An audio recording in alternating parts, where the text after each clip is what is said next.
The Man in the Window by Standard Climate 5724.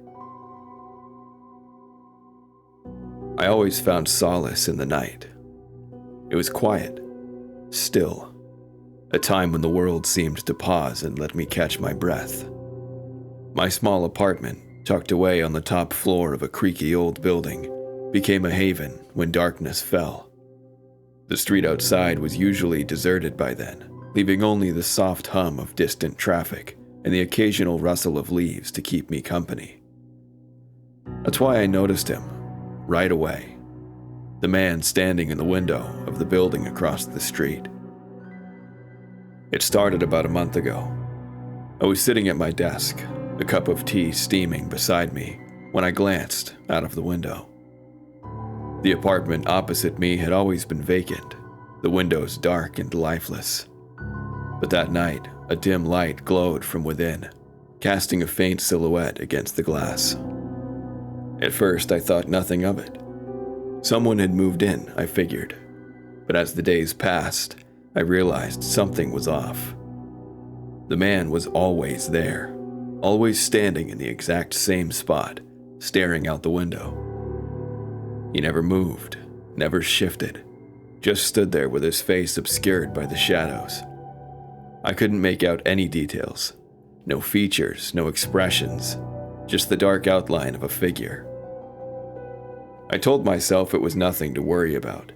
Maybe he was just a night owl like me, someone who found comfort in the quiet hours. But as the days turned into weeks, I started to feel uneasy. There was something unsettling about the way he never moved, never reacted, as if he were a statue rather than a person. One night, I decided to wave. It felt silly, childish even, but I wanted to see if he would respond. I raised my hand and gave a small, tentative wave, half expecting him to wave back. He didn't. Instead, he remained perfectly still, staring straight ahead as if he hadn't noticed me at all. The light from his apartment flickered slightly, casting strange, shifting shadows across his face. A chill ran down my spine, and I quickly pulled the curtains shut, trying to shake off the unease that had settled over me. I didn't look out the window for a few days after that.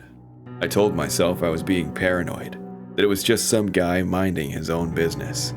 But the image of him standing there, unmoving, stayed with me, gnawing at the back of my mind. Then, one night, I heard the tapping. It was a soft, rhythmic sound, like fingernails lightly rapping against glass. I was in bed, just about to drift off to sleep, when the noise pulled me back to consciousness. At first, I thought it was coming from outside, maybe a branch scraping against the window. But as I listened more closely, I realized it was coming from inside the apartment, right outside my bedroom window. My heart began to race, and I forced myself to get out of bed. The tapping continued, steady and insistent, as I crept toward the window. My hands were trembling as I reached for the curtain, a knot of dread tightening in my chest. Slowly, I pulled the curtain aside and peered out. There was nothing there. No branches, no birds, nothing that could have caused the noise. The street below was empty, the only light coming from the street lamp a few yards down. But as I scanned the windows of the building across the street, my breath caught in my throat. He was gone. The man in the window was no longer there. The light in his apartment had gone out, leaving nothing but darkness behind. I stared at the empty window for what felt like hours, my mind racing with questions. Where had he gone? Had he finally moved? Or was he still there, hidden in the shadows, watching me? I tried to convince myself it was a coincidence, that maybe he had just left the apartment or gone to bed. But deep down, I knew something was wrong. The tapping had stopped, but the sense of unease only grew stronger. The next night, I stayed up late, unable to shake the feeling that I was being watched. The hours ticked by, and the apartment across the street remained dark. But just as I was about to turn in for the night, I heard the tapping again. This time it was louder, more urgent. I bolted upright in bed, my heart pounding in my chest.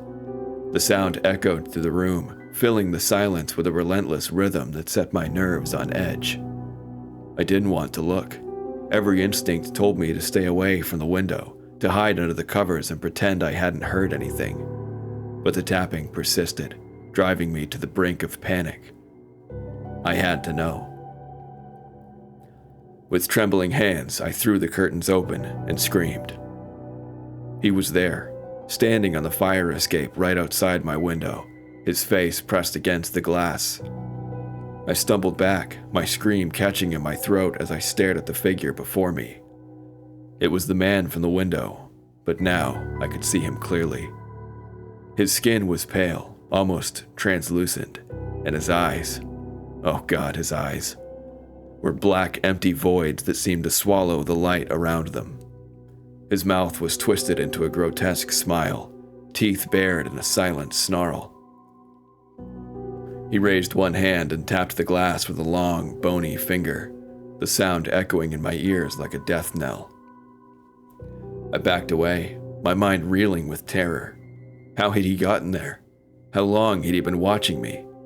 The questions swirled in my head, but I had no answers. All I knew was that I had to get out. I grabbed my phone and ran out of the bedroom, my hands shaking so badly I could barely dial 911. I locked myself in the bathroom, my back pressed against the door as I waited for the operator to pick up. 911, what's your emergency? There's a man outside my window, I gasped, the words tumbling out in a panicked rush. He's on the fire escape. He's trying to get in. The operator's voice was calm, too calm. Stay on the line, ma'am. Officers are on their way. Can you describe the man? I hesitated, my mind struggling to form coherent thoughts. How could I describe something so unnatural, so wrong? He's pale, I stammered. His eyes, they're black, completely black. There was a pause on the other end of the line, a pause that felt like an eternity. Ma'am, are you sure he's still there? I listened, my ears straining to catch any sound from the other side of the door.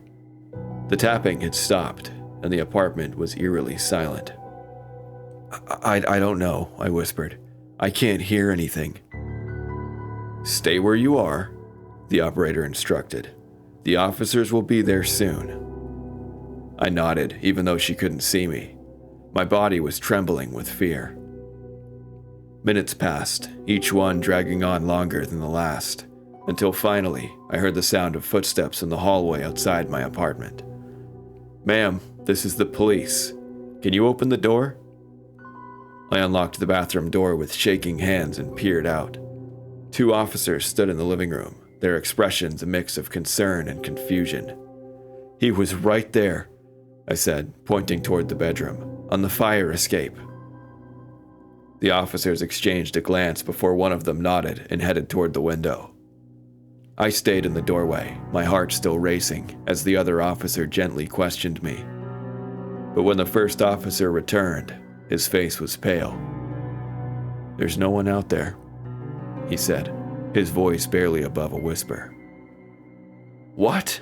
I gasped. That's impossible. He was just there. I saw him. The officer shook his head. There's no sign of anyone. The fire escape doesn't even go down to the street. It's blocked off. No one could have gotten up here. My blood ran cold. But I saw him, I insisted, my voice trembling. He was right outside my window. I heard him tapping.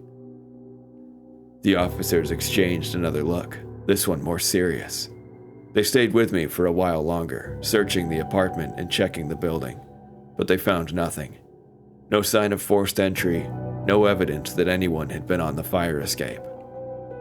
Eventually, they left, advising me to keep my windows locked and call if I saw anything suspicious. advising me to keep my windows locked and call if I saw anything suspicious. But even as they walked out the door, I could see the doubt in their eyes. They didn't believe me.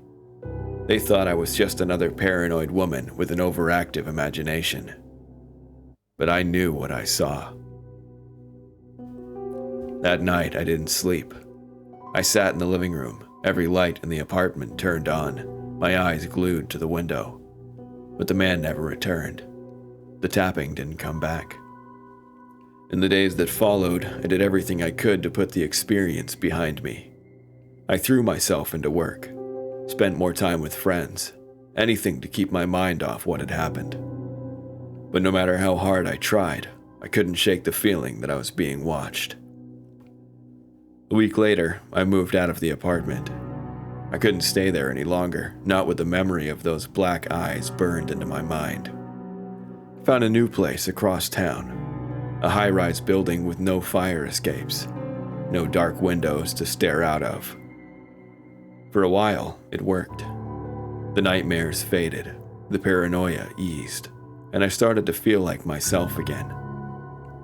But every now and then, when I'm lying in bed late at night, I'll hear a soft tapping on the glass. Just for a moment, just long enough to remind me that he's still out there, somewhere, watching. And I know that one day, he'll come back.